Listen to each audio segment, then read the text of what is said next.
Gate of Infinity is a part of the Secret Dungeons, which is a solo content where you compete against other players by trying to defeat the boss as fast as possible. After I upgraded my gear, I wanted to try hard and get rank 1 on the current available bosses. The 3 Gate of Infinity secret dungeons were Reaching High, Swirling Firestorm, and Revenge and Resurrection, where I managed to, by a large margin, obtain rank 1 and keep it. Of course, these rankings are only for Longbow plus Dagger leaderboard, as the time to kill is not comparable against other classes. In this video I will show you the build that I used, the rotations I used, other tips and tricks to increase your damage, and at the end all 3 full runs. You will probably say, of course you're rank 1, you have almost 3.7k combat power. I do have 3.7k combat power, but in Gate of Infinity only the damage matters. So technically, all you need is 2 best in slot purple weapons for your build, fully traded with offensive traits, both rings and a necklace only with fully upgraded skill damage boost.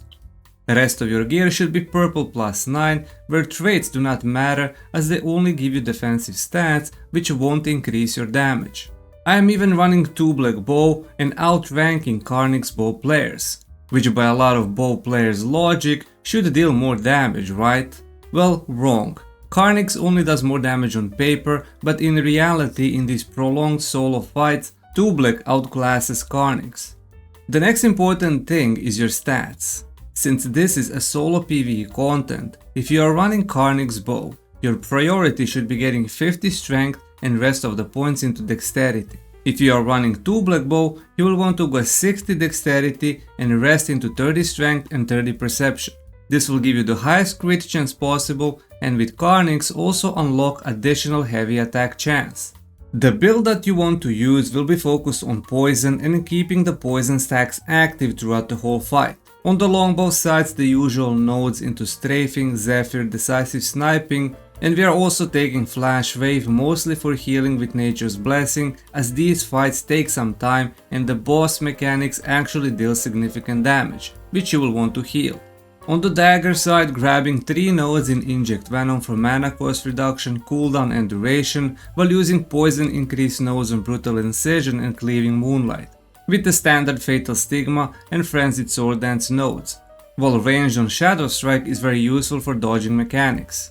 Grab overtaker instead block blade defense skill, as it deals more damage and increases crit hit chance for 5 seconds, where mana won't be a problem.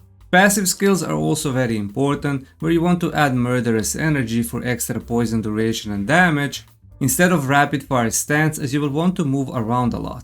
And replace distorted sanctuary with Earth's blessing for very much needed healing with flash wave and nature's blessing. The rest of the passives are the same as in my usual PvE build.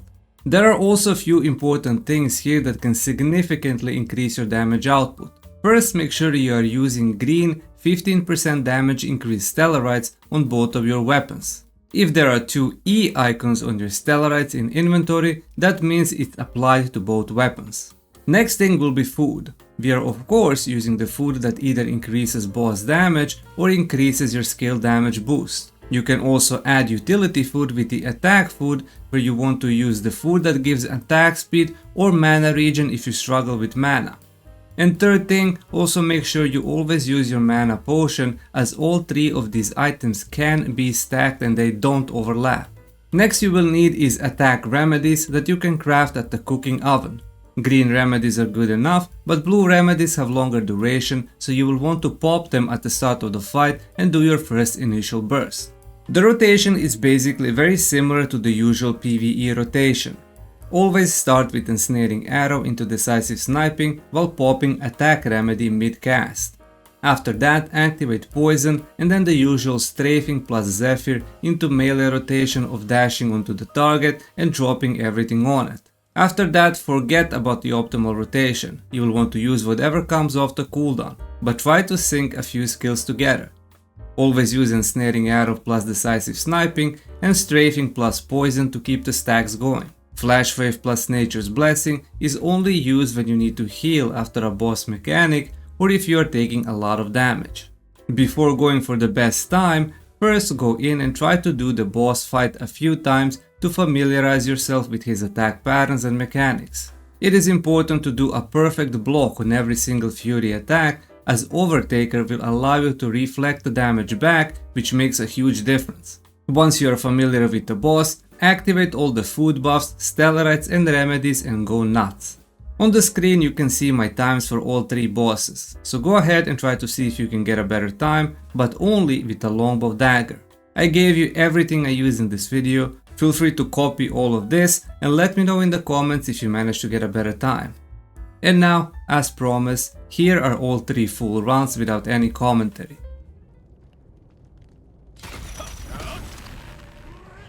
The die is cast.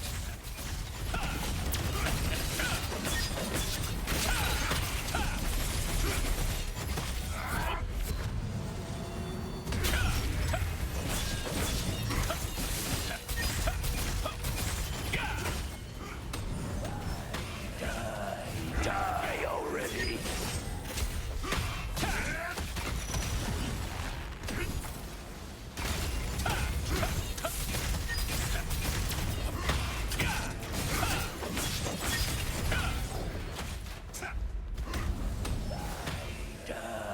Die already.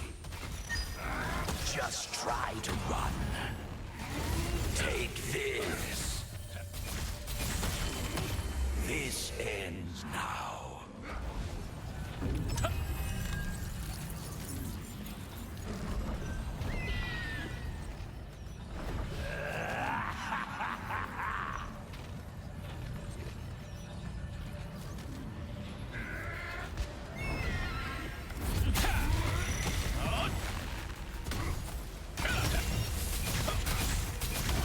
So, this is how it ends.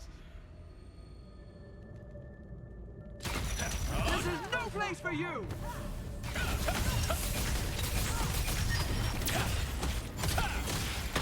Taste my flame!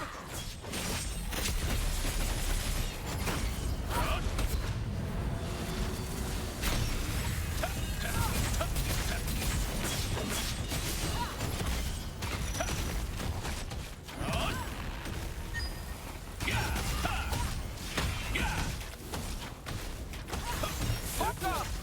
Hotter! Make it hotter!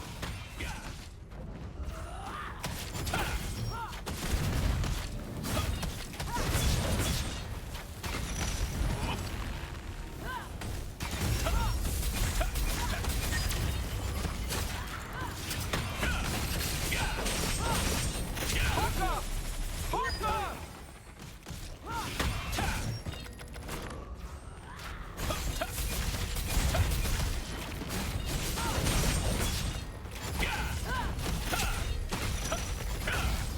Burn up! Fool!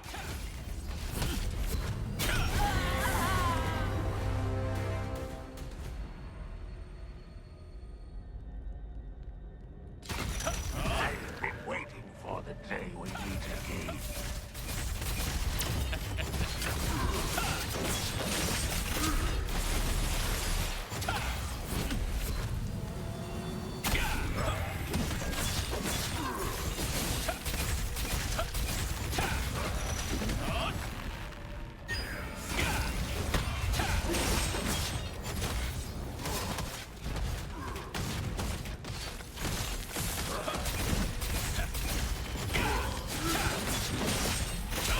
You think it's over?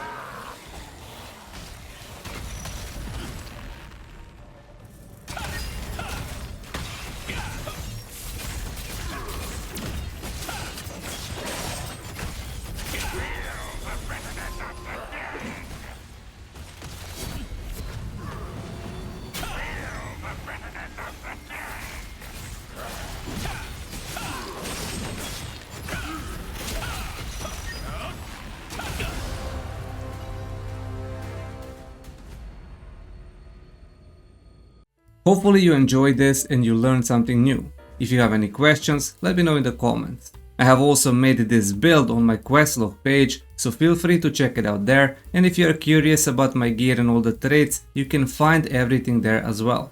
Thank you for watching, consider subscribing, and watch a video on how I managed to farm 50,000 Lucent and gear up my character to 3,600 combat power.